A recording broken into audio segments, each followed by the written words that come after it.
Bonjour à tous et bienvenue, ici Morgiane. Aujourd'hui, nous allons entamer avec cette vidéo la série de vidéos du mois de Halloween. Durant ce mois d'octobre, je traiterai uniquement d'affaires ayant lieu pendant le soir d'Halloween, soit le 31 octobre. Aujourd'hui, nous allons parler de la sordide affaire du Candyman, un homme sans scrupules qui a empoisonné des bonbons, qui les a ensuite distribués aux enfants.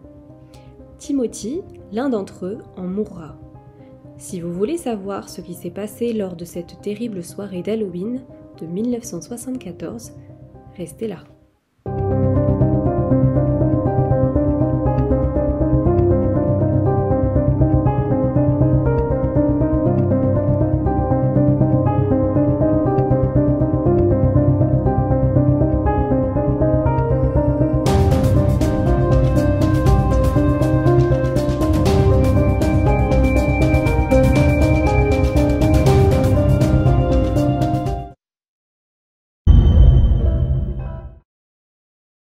L'histoire se passe au Texas, aux États-Unis, plus précisément dans la ville de Deer Park, où vit paisiblement la famille O'Bryan, composée de Ronald, le père, Deneen, la mère, ainsi que leurs deux enfants, Elizabeth, 5 ans, et Timothy, 8 ans.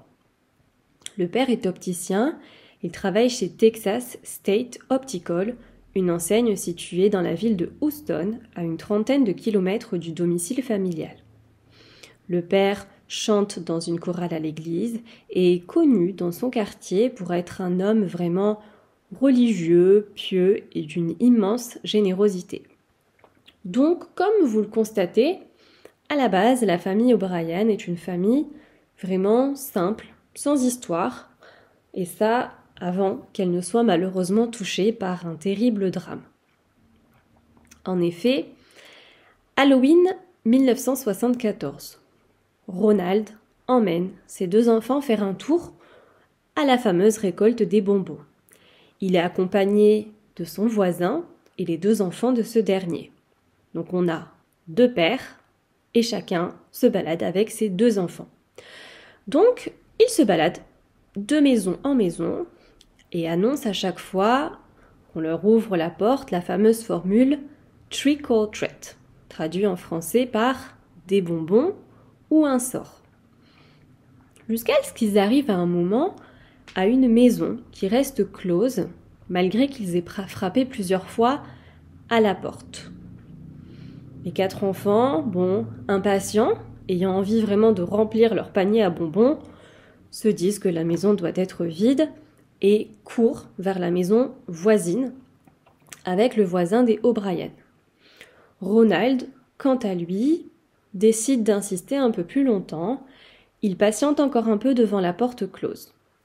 Et il a bien raison, parce que quelques minutes plus tard, un homme lui ouvre la porte et lui donne des friandises. C'est là que Ronald revient donc vers le groupe avec 5 Pixie Sticks.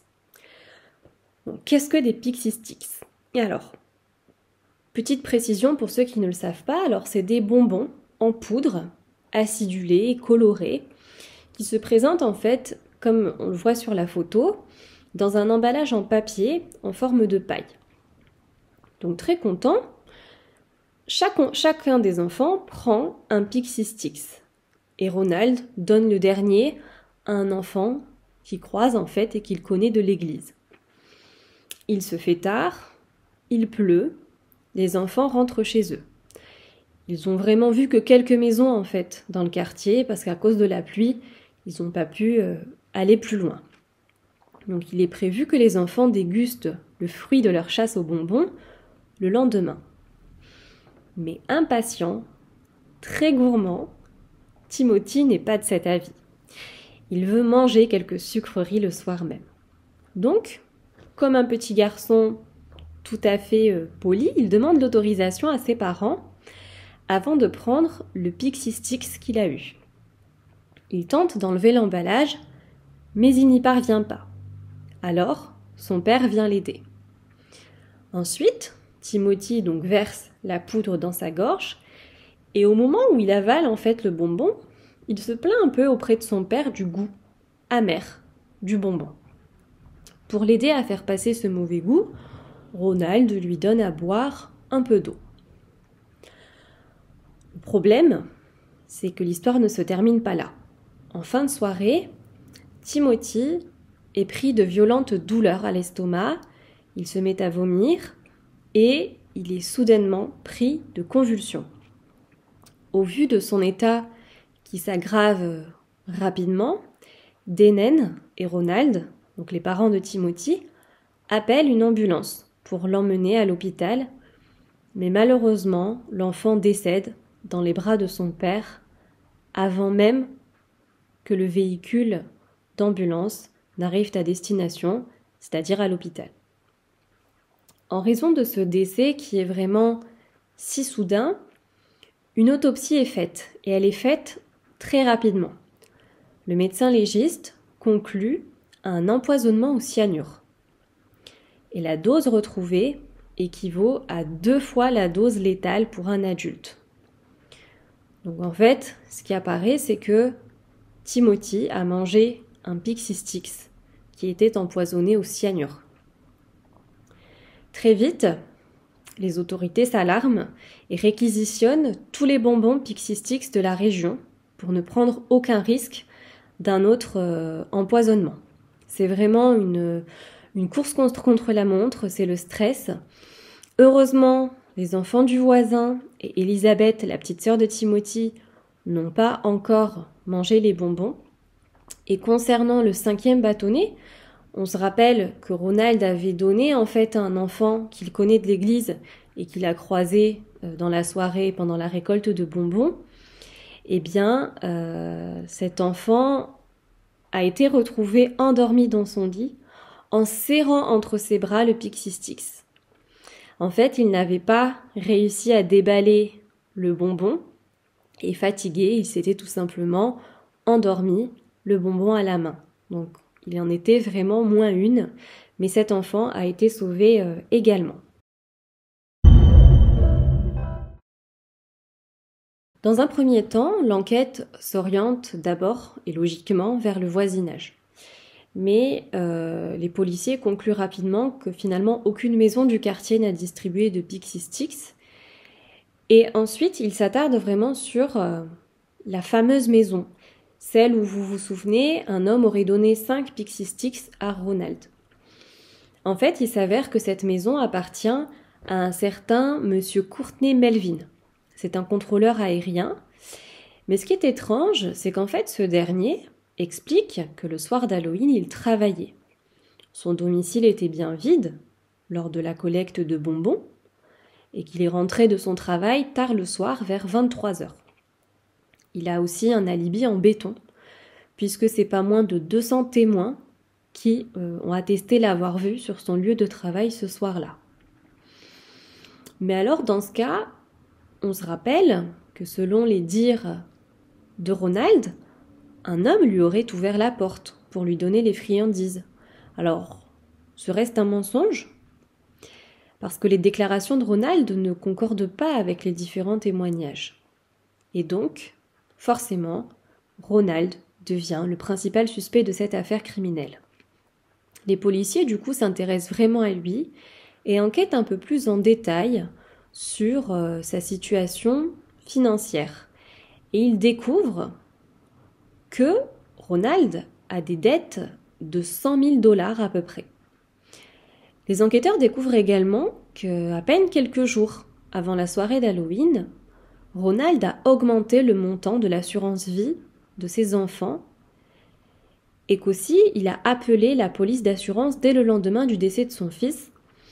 Vous conviendrez, c'est une chose plutôt inhabituelle pour un père éploré qui vient de perdre un être cher, de penser tout de suite à appeler l'assurance le lendemain du décès.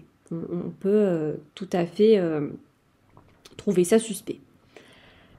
Par ailleurs, après avoir interrogé l'entourage de Ronald, on a eu d'autres preuves contre lui qui ont fait surface. D'abord, Dennen, la mère, a dit que ce n'est en fait pas Timothy qui a choisi de manger le Pixie Stix le soir d'Halloween. En fait, l'enfant voulait manger un autre bonbon. Mais Ronald a insisté et l'a presque forcé à prendre le bonbon en stick. Ensuite, la police découvre que Ronald avait, il y a peu de temps, tenté d'acheter du cyanure dans une usine locale, mais que bon, ça s'était pas forcément fait, puisque pour pouvoir acheter du cyanure dans cette usine, il devait l'acheter en grande quantité, et Ronald ne voulait pas. Enfin, un chimiste, ami de Ronald, déclare que ce dernier était vraiment obsédé par le cyanure ces derniers temps, et qu'il n'a cessé de le contacter pour lui poser des questions à ce sujet. On imagine bien qu'en 1974, il n'y avait pas forcément accès à Internet et toutes les ressources qu'on a actuellement, donc il fallait vraiment chercher les informations à la source. Donc Ronald posait plein de questions à son ami chimiste, ce qui est aussi tout à fait suspect, puisque ça parlait de cyanure. Donc, sans grande surprise, avec toutes ces preuves directes et indirectes contre lui, Donald est arrêté le 4 novembre 1974 pour le meurtre de son fils, Timothy. Le procès s'ouvre le 5 mai 1974. Donald est accusé de meurtre capital et de 4 tentatives de meurtre. L'accusé a quand même le culot de plaider non coupable. Le procès se termine le 3 juin de la même année et, sans grande surprise, Ronald est déclaré coupable des 5 chefs d'accusation. Il n'a fallu au total que 45 minutes au jury pour délibérer.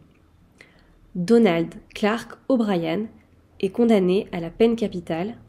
Il sera exécuté le 31 octobre 1984, soit 10 ans, jour pour jour, après le crime.